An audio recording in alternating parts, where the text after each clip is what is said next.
Hello, mic testing 1 2 3. Hello, mic testing one.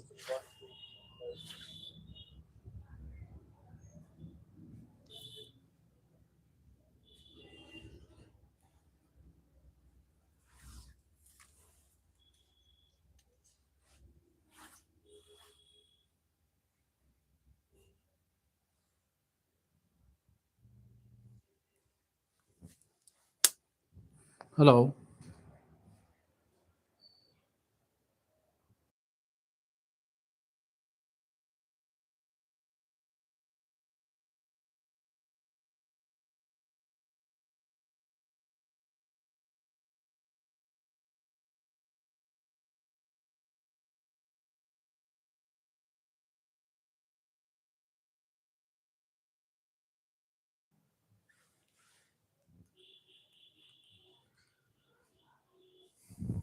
नमस्कार साथियों, कैसे हैं आप सभी।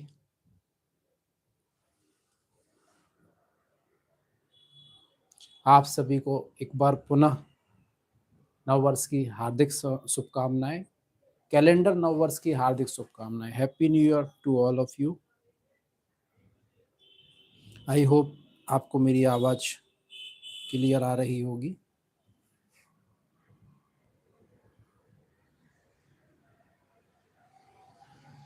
जैसा कि हमने आपसे वादा किया था कि क्लास 12th का कल से मींस आज से डेली रिवीजन सीरीज हम लेके आएंगे, फिजिक्स का, केमिस्ट्री का, बायोलॉजी का।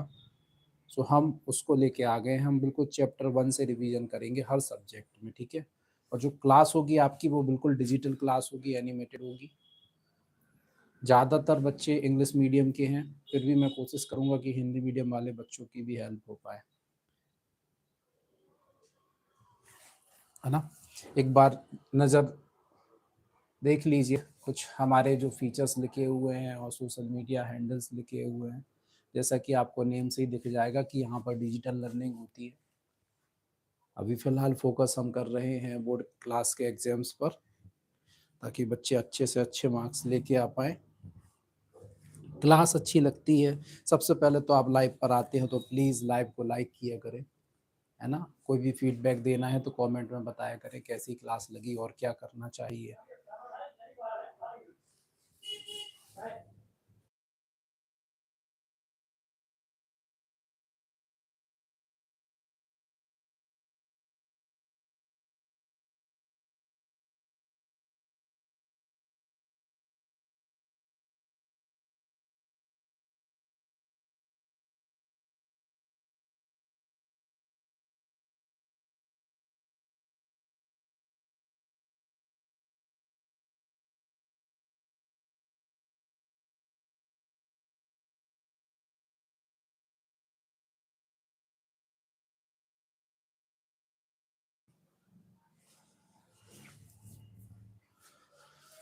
ठीक है, तो आपका बिना समय गवाए हम स्टार्ट करते हैं। आज ये जो फिजिक्स का, इस क्लास में हम फिजिक्स का क्लास ले रहे हैं, जो कि चैप्टर 1 फिजिक्स का है, इलेक्ट्रिक चार्जेस एंड फील्ड।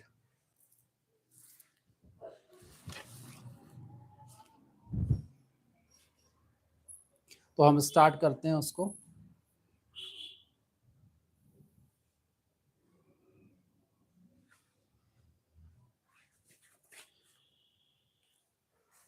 आपसे रिक्वेस्ट करूंगा कि सेशन को शेयर कर दीजिए, किसी के काम आ जाएगा।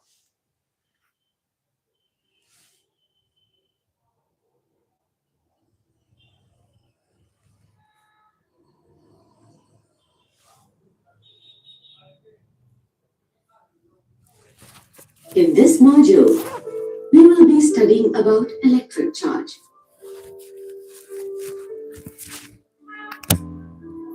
Sometimes, if you touch any metallic object, you might experience a mild shock. This is because the metallic object carried an electric charge. Objects that carry an electric charge are said to be electrically charged. Also, you must have observed that when a comb is rubbed against dry hair, it begins to attract small pieces of paper. When two pieces of silk cloth are rubbed against glass rod individually, and the glass rods are kept beside each other, the glass rods repel each other. Now, if one of the silk cloth and a glass rod are kept beside each other, they attract each other. Now, bring one charged glass rod in contact with a pith ball and then separate them.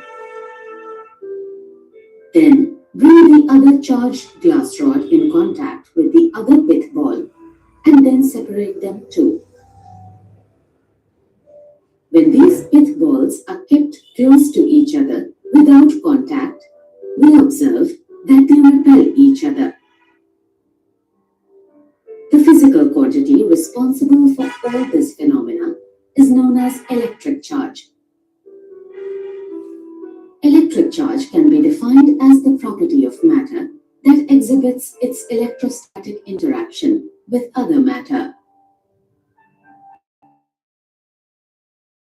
Silk cloth pieces, pith balls, etc. are said to be electric. These experiments prove that the body can be charged by rubbing against another body or by simply bringing a charged body in contact with another uncharged or neutral body. When the glass rod and silk cloth were first rubbed, they get electrified. But when they are brought in contact again and separated, they lose their electrification of charge and are neutralized. In other words, the charge on them is nullified. Hence, we can conclude that one of them may be positively charged and the other negatively charged when they are rubbed against each other. From these observations, we see that there exist only two types of electric charges in the nature. These are called positive and negative. It is also observed that the light-charged bodies repel each other. For example, two pith balls, both carrying light charges, repel each other. Unlike charged bodies that attract each other. For example, a pith ball carrying a positive charge will attract a negatively charged pith ball. Let us now understand this phenomenon at an atomic level. We know that all matter is made up of atoms or molecules. Within an atom, the total negative charge is balanced by the total positive charge in it. When we rub one material against another material, the material in which electrons are relatively loosely bound to its atoms loses a few of its electrons to the other material. The material that lost electrons now has a deficit electron and hence becomes positively charged, and the one that gained electrons becomes negatively charged. In this case, the glass rod lost electrons and became positively charged, and the silk gained those electrons and became negatively charged.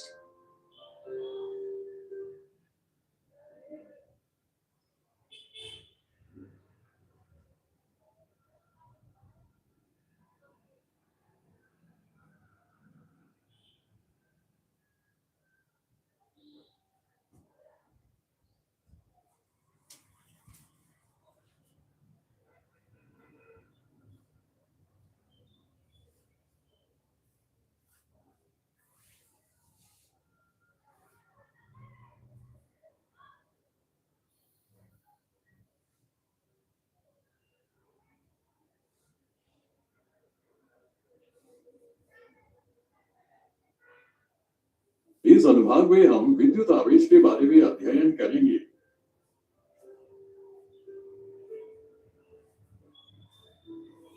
कभी यदि आप किसी धातु की वस्तु को छूते हैं तो आपको हल्का झटका लग सकता है। ऐसा इसलिए क्योंकि धातु की वस्तु में विद्युत आवेश होता है।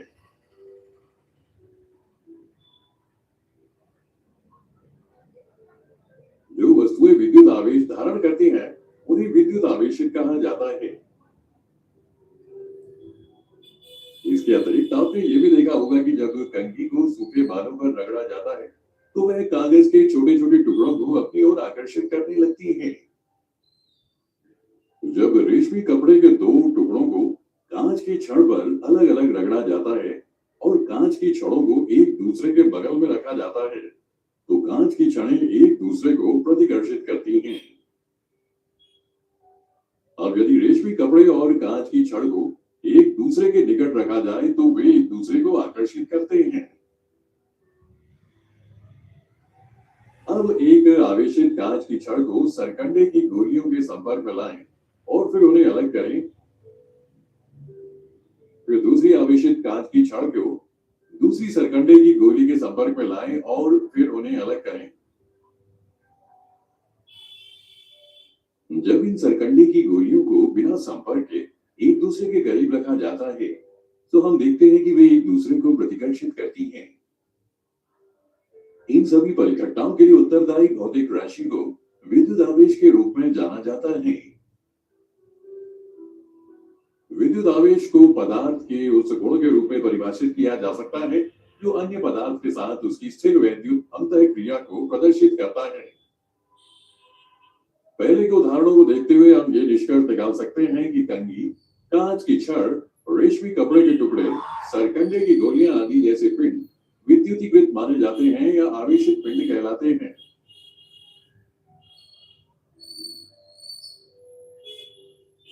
स्थिर विद्युत आवेशों और उनसे जुड़ी भौतिक राशियों के अध्ययन को स्थिर वैद्युत या स्थैतिक विद्युत कहा जाता है।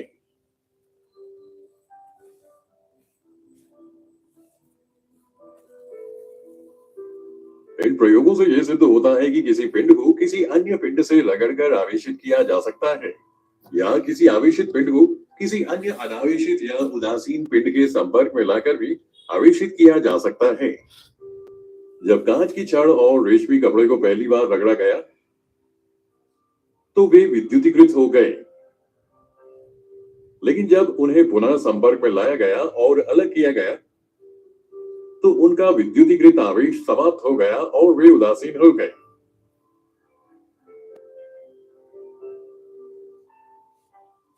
दूसरे शब्दों में उन पर अर्जित आवेश शून्य हो जाता है। इसलिए हम ये निष्कर्ष निकाल सकते हैं कि जब उन्हें एक दूसरे के सम्मुख रगड़ा जाता है तो उनमें से एक धनात्मक आवेशित हो सकता है और दूसरा ऋणात्मक आवेशित हो सकता है। इन अवलोकनों से हम देखते हैं कि प्रकृति में केवल दो प्रकार के विद्युत आवेश उपस्थित हैं। इन्हें धनात्मक और ऋणात्मक आवेश कहा जाता है।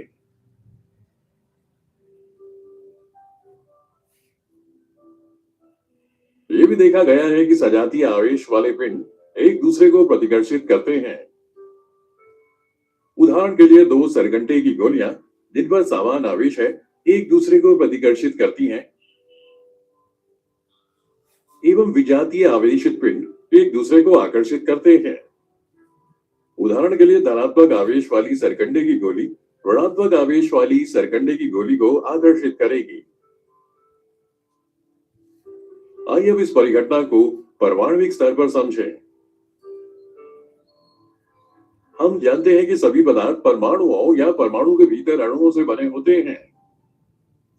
इसमें कुल ऋणात्मक आवेश को कुल धनात्मक आवेश द्वारा संतुलित किया जाता है। जब हम एक पदार्थ को दूसरे पदार्थ के विरुद्ध रगड़ते हैं तो ये पदार्थ जिसके इलेक्ट्रॉन उसके परमाणु से अपेक्षाकृत शिथिल रूप से बंधे होते हैं अपने कुछ इलेक्ट्रॉन दूसरे पदार्थ को दे देते हैं। जिस पदार्थ ने इलेक्ट्रॉन खो दिए हैं उसमें अब इलेक्ट्रॉन की कमी हो गई है और इसलिए वे धनात्मक रूप से आवेशित हो गया है, और जिसने इलेक्ट्रॉन प्राप्त कर लिया है वह ऋणात्मक रूप से आवेशित हो गया है। इस परिस्थिति में कांच की छड़ ने इलेक्ट्रॉन खो दिए और धनात्मक रूप से आवेशित हो गए, जबकि रेशम ने उन इलेक्ट्रॉनों को प्राप्त कर लिया और ऋणात्मक रूप से आवेशित हो गए।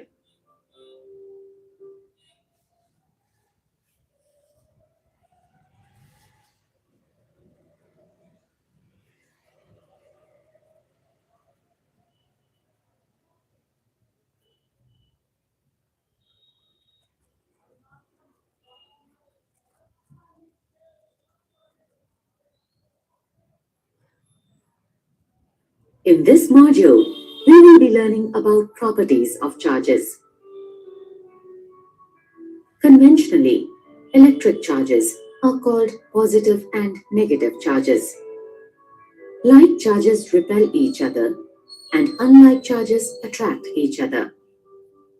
However, if the size of charged bodies is very small, but the distance between them is comparatively larger than their sizes, then such charged bodies are treated as point charges. Coulomb, C, is the SI unit of electric charge.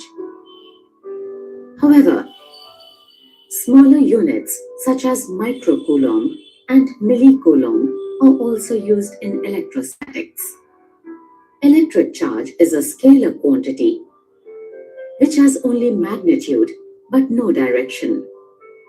Hence, the total charge on the body is equal to the algebraic sum of the individual charges given to it. Let us illustrate this with an example. Consider a body carrying a charge Q1, and we add another charge Q2 to this body. Now, the total charge on the body is the algebraic sum of both charges. That is, total charge Q is equal to Q1 plus Q2. Similarly, if a body carries n number of charges, Q1, Q2, and so on up to Qn, then the total charge on the body Q is equal to Q1 plus Q2 plus Q3 and so on. It is important to note that while adding the charges, proper signs should be used. That is, positive sign for a positive charge and a negative sign for a negative charge. We can determine whether a body is charged positively or negatively by finding the algebraic sum of all charges on the body. For example, if a body is given 5 charges all in Coulomb, say plus 1, minus 2, minus 3, minus 4, plus 5 is equal to minus 3C, which means it is a negatively charged body. Another property of electric charges is that the total charge in an isolated system is always conserved. When a glass rod is rubbed with a silk cloth, then electrons are transferred from the glass rod to the silk cloth. Now, both the glass rod and the silk cloth are charged. Here, there is only a transfer of charge taking place, and neither is a new charge created, nor is any charge destroyed. The number of electrons lost by the glass rod is equal to the number of electrons gained by the silk cloth. If we consider the glass rod and silk cloth as an isolated system, then the total charge of this system before and after rubbing remains the same. Therefore, we can conclude that the total charge of an isolated system is always conserved. We also find that in the natural process, such as the beta decay of a neutron, the charges are conserved, and during the same, the neutron breaks into proton and electron, releasing a neutrino. Here, the neutron and the neutrino are chargeless particles, while the proton and electron are oppositely charged particles whose combined net charge is 0. Hence, we observe that the total charge in this process is conserved, and the charge on an object is measured in an integral multiple of the basic unit of charge, that the proton or electron carries and is denoted by E. This property is called quantization of charge. The magnitude of the basic unit of charge, E, is 1.6 into 10 raised to the power 19 Coulomb. In an atom, when we refer to the charge on proton, its value is positive and is referred to as positive E, whereas the value of E for the charge on an electron is negative and is referred to as negative E. Thus, the charge on an object Q is equal to the product of the number of electrons gained or lost by it, N, and the basic unit of charge, E. Now let us calculate the number of electrons 1 Coulomb of negative charge carries. Consider a body possessing a charge Q is equal to minus 1C. Let the number of electrons it has gained to become negatively charged by N, and as the charge Q is quantized, we have Q is equal to Ne, where the basic unit of charge has a magnitude of 1.6 into 10 raised to the power 19 Coulomb, and Q is equal to minus 1C. Substituting the values of Q and E and simplifying, we have N is equal to minus 6.25 multiplied by 10 raised to the power 18. Here, N is a negative integer, indicating that the body has gained a negative charge. So we see that 1 Coulomb of negative charge contains 6.25 multiplied by 10 raised to the power 18 electrons, which is a very large number of electrons. In the practical examples, we have seen, for charging a body, we deal with bodies possessing a charge of few microcoulomb. It is important to note that quantization of charge is significant only in the microscopic sense, when the charge possessed is due to a few hundred times the basic unit of charge E, or even less than that.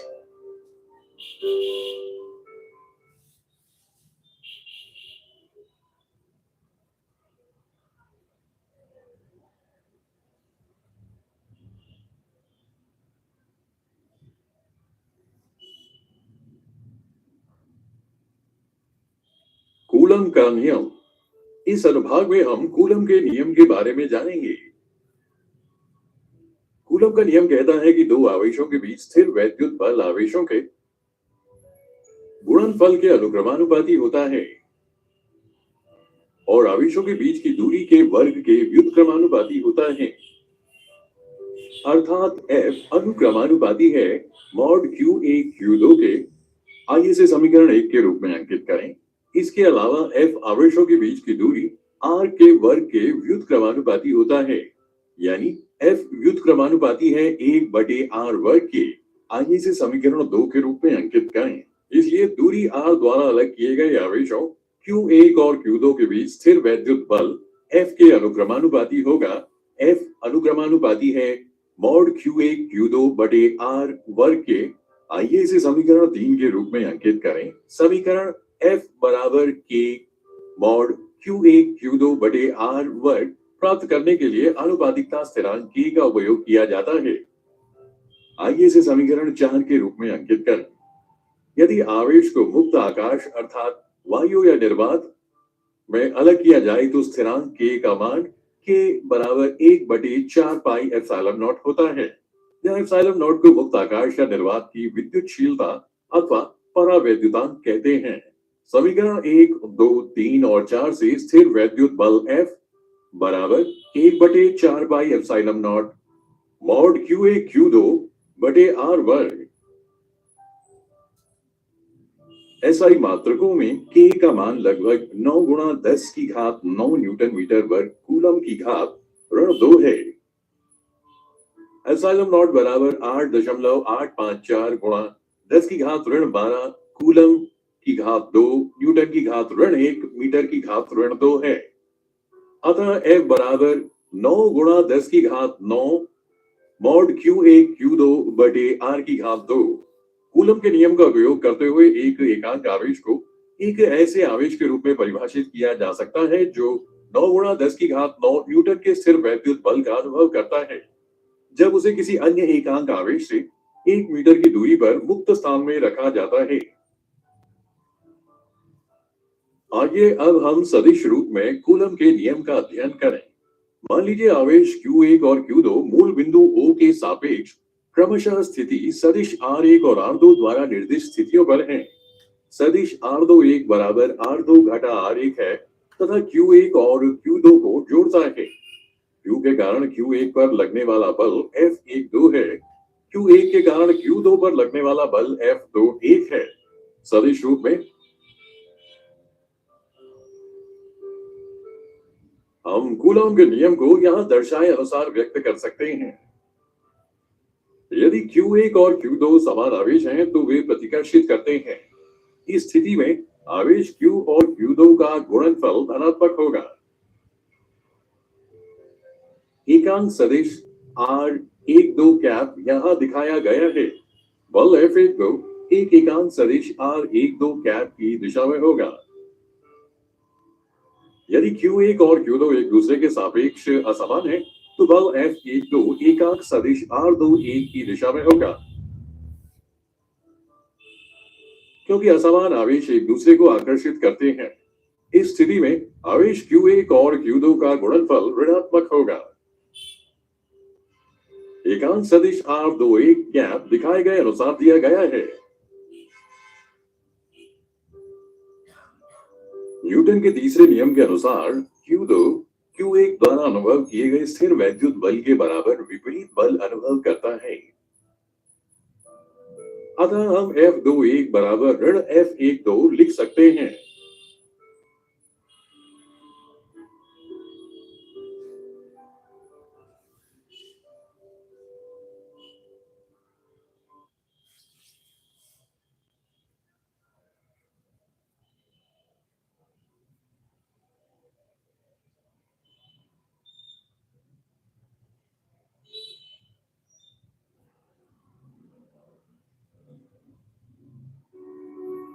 In this module, we will be learning about Coulomb's law.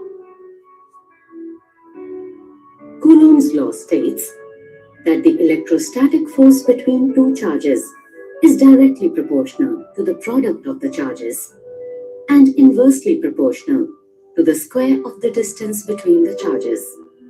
That is, F is directly proportional to the product of Q1 and Q2. Let us label it as equation 1. Also, F is inversely proportional to square of the distance r between the charges. Let us label it as equation 2.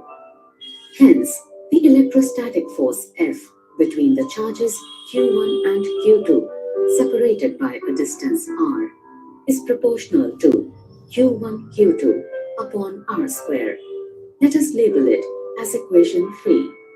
A constant of proportionality k is used to get the equation F is equal to k Q1 Q2 upon r square.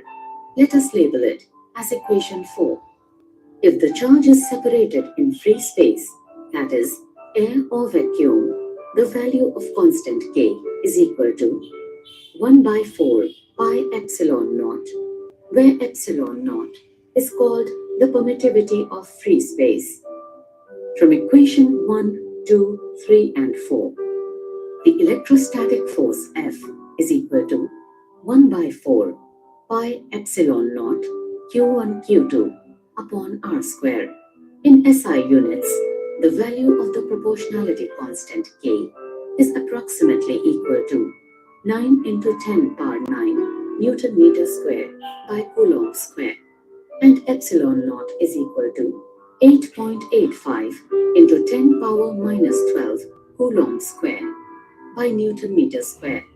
Hence, F is equal to 9 into 10 power 9 into Q1 Q2 by r square.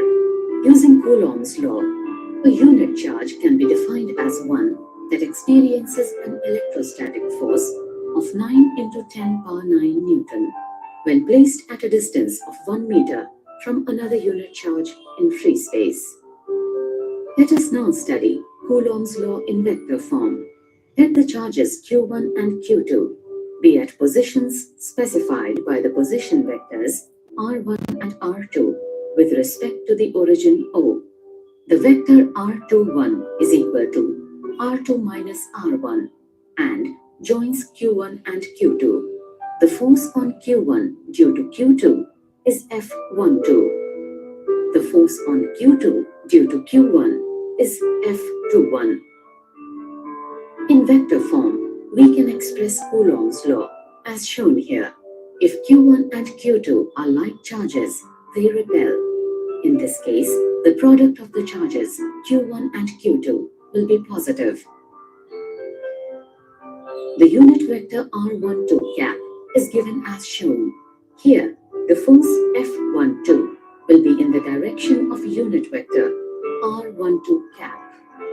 If q1 and q2 are unlike with respect to each other, the force F12 will be in the direction of unit vector r21, since unlike charges attract each other. In this case, the product of the charges q1 and q2 will be negative. The unit vector r21 cap is given as shown.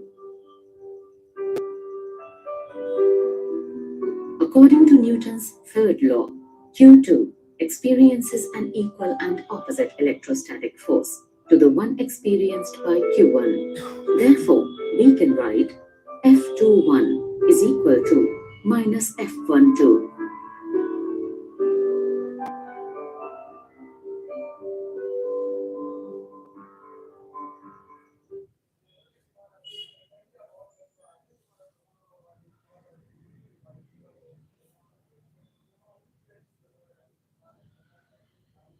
In this module, we will be studying about electric field.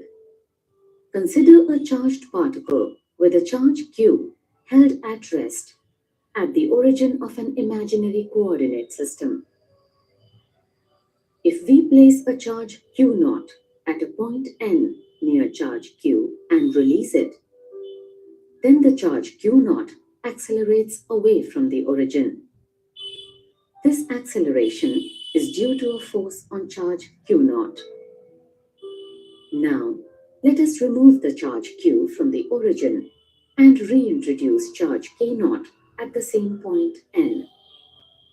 Charge Q0 does not accelerate now and remains at rest. This means that the force experienced by Q0 is due to charge Q. We say that since charge Q0 is in the electric field of charge Q, it experienced a force. An electric field is the region in which the influence of a charge is felt. We can use Coulomb's law for calculating the force on Q0 due to Q. The electrostatic force on Q0 due to charge Q is F is equal to 1 by 4 pi epsilon naught Q0 by R square into R cap, where R cap is unit vector along the direction of OM. Let us label it as equation 1. Now, if Q0 is a unit positive charge, that is, Q0 equal plus 1 Coulomb, then the electrostatic force as denoted by equation 1 will be 1 by 4 pi epsilon naught Q by R square into R cap. Let us label it as equation 2. Equation 2 indicates the electric field strength or intensity of electric field E, which is the force on a unit charge acting at a particular point in the electric field.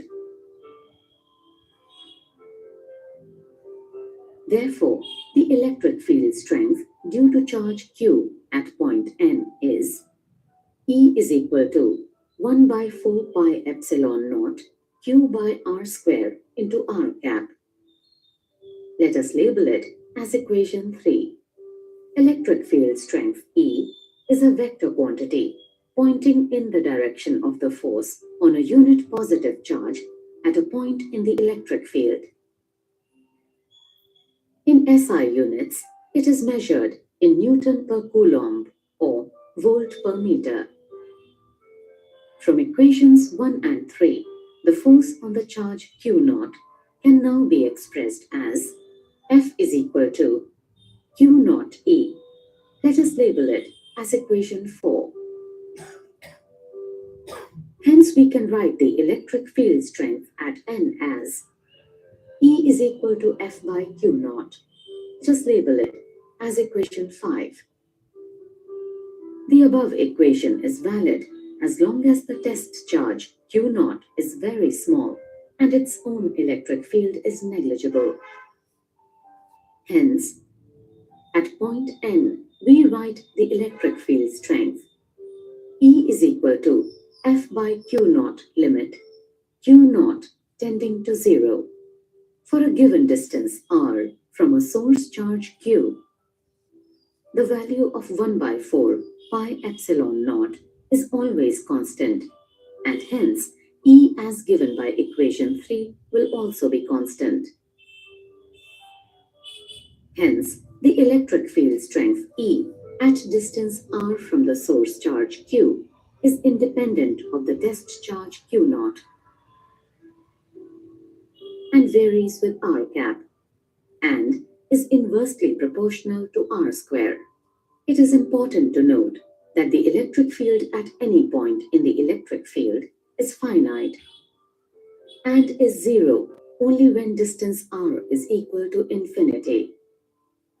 In the electric field of a positively charged particle, the electric field strength, vector E, at any point of the field, always points away from a charged particle in a radially outward direction. The point charge Q0 will be accelerated in the electric field as it experiences acceleration A due to the force due to the electric field, and the acceleration is expressed as A is equal to Q0 E by m. Note here, m is the mass of the particle. In the electric field of a negatively charged particle, the electric field strength, vector E, at any point of the field, always points towards the charged particle in a radially inward direction. Here, the point charge Q0 in this electric field will be accelerated in the direction opposite to the electric field. The magnitude of acceleration Q0 is the same, regardless of whether the electric field is due to source charge plus Q or minus Q. It is important to note that for a charge Q at all points on an imaginary sphere of radius r around it, the electric field strength may be equal in magnitude and be equal to 1 by 4 pi epsilon naught Q by r square. There is a spherical symmetry with respect to the magnitude of electric field E with charge Q.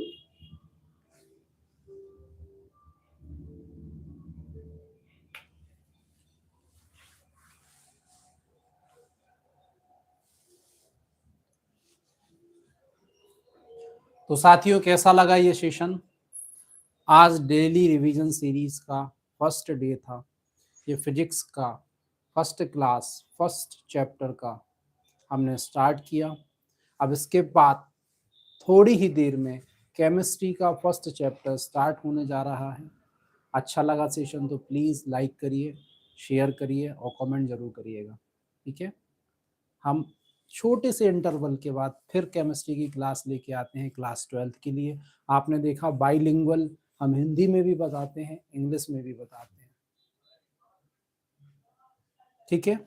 तो मुश्किल से 5 minute लगेंगे, chemistry की class start हो जाएगी। तो आप चाहे तो 5 मिनट का समय दीजिए, 5 मिनट में मैं नई क्लास स्टार्ट करता हूँ। Thank you so much for being with us. Take care.